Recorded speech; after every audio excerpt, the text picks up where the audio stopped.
Estamos de vuelta desde la Central de Informaciones de RPP Noticias y ahora con un nuevo invitado, esta vez para hablar de los temas económicos. Nos acompaña el economista Eugenio de Menida. Economista, ¿cómo está? Muy buenas tardes. Buenas tardes. ¿Qué tal el 28?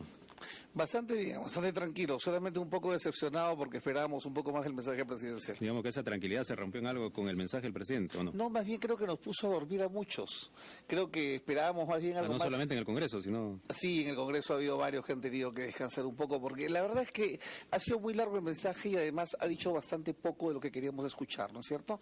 Un síntoma simplemente es que le dedicó segundos al tema de los conflictos mineros, si no mencionó el tema de Conga, y más bien creo que ahondó en algunas contradicciones que podemos hablar ahora en la entrevista. Acabamos de conversar con un especialista en temas socioambientales, nos decía que estratégicamente hizo bien el presidente en no tocar el tema Conga. ¿Usted comparte una opinión de ese tipo o no? No, yo creo que el presidente tenía la oportunidad de decir claramente cuál era la política que iba a seguir de ahora en adelante.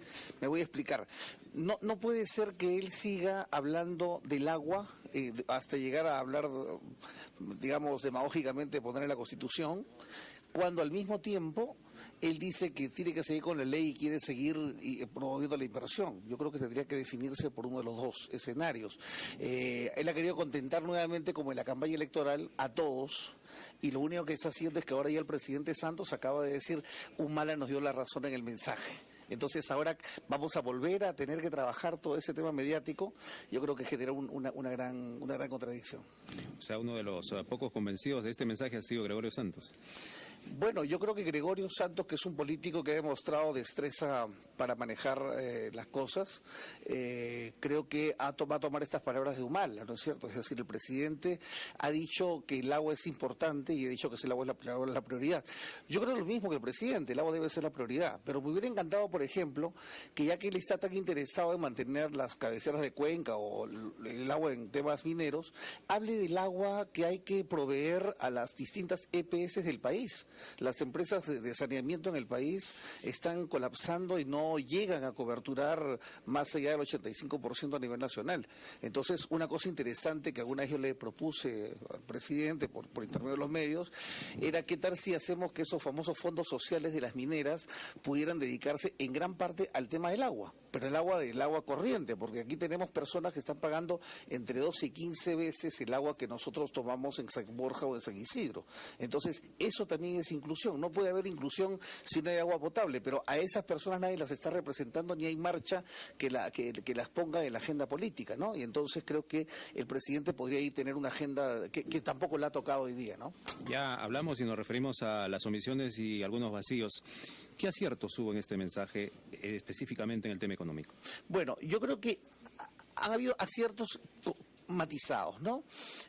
Por ejemplo, me parece bien que el presidente haya hablado de la intención de promover las concesiones y asociaciones público-privadas para el 2013. No ha especificado cuáles tendrían que ser y no nos ha dicho algo importante, cómo esta inversión que quiere promover va a ser la respuesta al coletazo de la crisis que se nos viene de Europa, que se nos va a venir de todas maneras este año que viene, si es que no es este año que estamos terminando. Tampoco ha dicho cómo va a manejar el tema institucional, porque vamos a decir las cosas, Proinversión hoy día está en una situación de capa caída, hace bastante tiempo ya. Pusieron a un especialista que es el doctor Martín Monges, el mando de Proinversión, y lo acaban de reasignar porque lo acaban de poner de ministro de Agricultura. Entonces, la persona que vaya a Proinversión y los cuadros técnicos que ahí se consoliden van a ser fundamentales para toda esta promoción de la inversión. Y eso que Proinversión tuvo la tarea de liderar este proceso de concesiones que ha sido muy criticado porque en el primer año de gobierno como que se dejó en el olvido. Bueno, precisamente, ¿no? A eso voy. O sea, no hay una correlación entre lo que él ha dicho y los marcos legales y las fortalezas institucionales para llevar a cabo esa política económica. Si una política económica no se sustentada en factores fuertemente institucionalizados, la política económica no pasa a ser un discurso. Lo que a mí me preocupa profundamente es que, además del problema institucional, institucional, hay algo muy concreto. Mientras se mantenga el tema de la inseguridad ciudadana, mientras la gente siga teniendo la percepción de que el terrorismo reverdece sus laureles y hasta puede secuestrar personas, eso aumenta nuestro riesgo país o nuestra percepción ante inversionistas extranjeros de alta calidad. Yo no quiero que venga cualquier inversión acá, yo quiero que venga inversión, que venga a traer tecnología, gestión y capitales que se queden mucho tiempo, pero a este paso estamos promoviendo que vengan capitales aventureros y que de repente no son los mejores que necesitamos. Hablando de esos capitales, por ejemplo, el presidente muy optimista ha mencionado algunas cifras. Por ejemplo, estaba revisando que dice que en los próximos 5 años la cartera de inversión minera va a ascender a unos 30.000 millones de dólares. Claro. ¿Hay condiciones para lograr esa meta? Bueno, nuevamente, los factores institucionales son los que le dan forma a las políticas, o al mensaje económico de las políticas.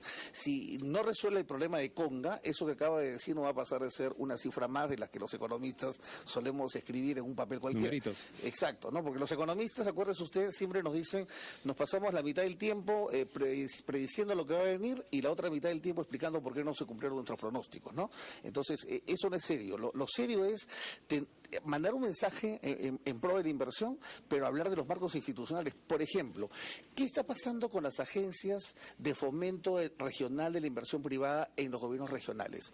La gente, y de repente usted mismo se está enterando de que existe eso por ley, existen pequeños proinversiones en los gobiernos regionales, pero los presidentes regionales están preocupados, algunos en agitar a las masas, otros en ver si los llaman para ser primeros ministros, otros en resolver problemas de municipios, y no están metiéndole el ojo a las agencias de promoción de la inversión regional. Más enmarcados en intereses políticos. Bueno, indudablemente sí, porque los presidentes regionales muchas veces están más interesados en ver cómo se reeligen a 4 años que en lanzar proyectos que puedan tener una vigencia de 6 o 7 o 10 años, ¿no? Que exceden sus mandatos. Eso no se está hablando. O sea, no estamos enganchando la descentralización con las políticas de promoción de la inversión. Y todo esto engancharlo con la defensa que debemos tener ante la crisis que nos viene. Entonces, no se trata de... Yo tengo la impresión de que cada ministerio al presidente Humala le mandó un PowerPoint y él ha juntado los PowerPoints y ha dicho, bueno, aquí tengo el discurso y he repetido, pero los gobiernos tienen que tener coherencia e integralidad. Si no se sustenta esto en una visión general del país y de los sectores, entonces estamos con islas, que es la percepción que se tiene hoy en día, que los ministerios son pequeños feudos, que cada uno hace lo que más o menos ve por su real saber y entender, y no hay una coherencia de políticas. Y eso es lo que hubiéramos querido que hoy día, en síntesis, el presidente nos hubiera explicado a los peruanos. Bien, vamos a continuar conversando, señor de Medina, sobre otros aspectos vinculados a la economía. Habló también del tema de las pequeñas y medianas empresas, del tema de bancarización y otros aspectos importantes del ámbito económico. Lo vamos a hacer luego de esta breve pausa.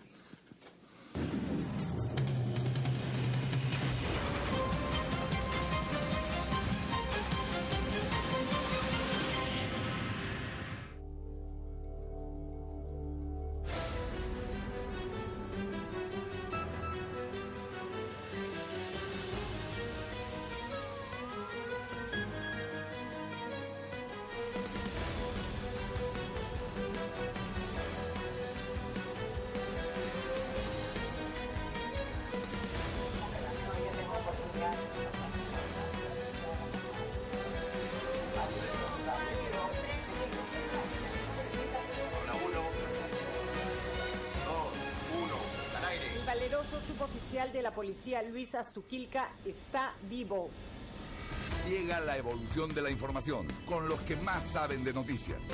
RPP Televisión. La noticia 24 horas al día. Todos los domingos desde las 8 de la noche. RPP Noticias Domingo, edición noche. Empiece la semana bien informado. Con Javier Ávila y Fiorella Vivar. RPP Noticias Domingo, edición noche, solo por RPP Televisión. De lunes a viernes desde las 7 de la noche, las 5 de las 7, las 5 noticias más importantes del día. Las 5 de las 7, con Viviana Ucejo y Mario Ghibellini. Las 5 de las 7, solo por RPP Televisión.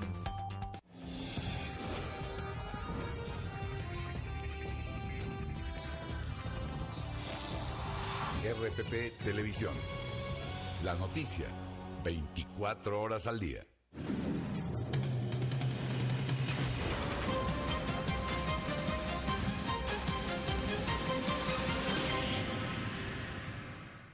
Continuamos en esta entrevista con el economista Eugenio de Medina. Antes de la pausa hacíamos mención y usted detallaba muy bien el tema de la importancia que tienen las regiones, ese trabajo unido que tienen que llevar con el gobierno para alcanzar el desarrollo ansiado por todos los peruanos. Es importante también hablar de un anuncio, el tema del SNIP, que para muchos era una barrera para darle facilidad y viabilidad a diversos proyectos. ¿Es una iniciativa importante? ¿Qué piensa de ello? Si me permite, quiero completar su pregunta que dejó picando sobre las pymes. Yo creo que es importante promover la pequeña y la mediana empresa, ¿no es cierto? Pero tiene que ser con políticas concretas de nuevo, ¿no es cierto? A mí me encantaría, por ejemplo, ya que estamos hablando de la descentralización, que se plantearan políticas como, digamos, ¿qué pasaría si solamente en Lima, en los conos de Lima, pudiéramos reducir la tasa impositiva por 5 años a empresas que quieran instalarse ahí y generar empleo? Políticas concretas. O sea, lo que quiero decir es que no es solamente el discurso de vamos a favorecer a las pymes, vamos a hacer parques industriales, hay que generar el mercado, hay que generar que las pequeñas y medianas empresas empiecen a tener capital para que puedan luego comenzar a generar más trabajo. Eso es lo que no se está diciendo. Y ahí las pymes al mercado de capitales, ha dicho. ¿Cómo se hace eso? Bueno, las pymes al mercado de capitales, yo pienso que está pensando el presidente, obviamente, en más que en las en las MES, o sea, en las medianas empresas, ¿no? Porque las pequeñas empresas, no tienen forma de bancarizarse por el mercado de capitales, porque el mercado de capitales es un mercado para proyectos muy grandes que tienen financiamiento a muy largo plazo, ¿no? O sea, si usted quiere financiar una panadería, usted no se va a emitir bonos, usted lo que hace es, va a un banco y pide un crédito bancario por 5 o por 4 años y lo va pagando. Lo que usted hace para llegar al mercado de capitales es buscar financiamientos a largo plazo cuando, por ejemplo, quiere ampliar una planta o ampliar o desarrollar una carretera.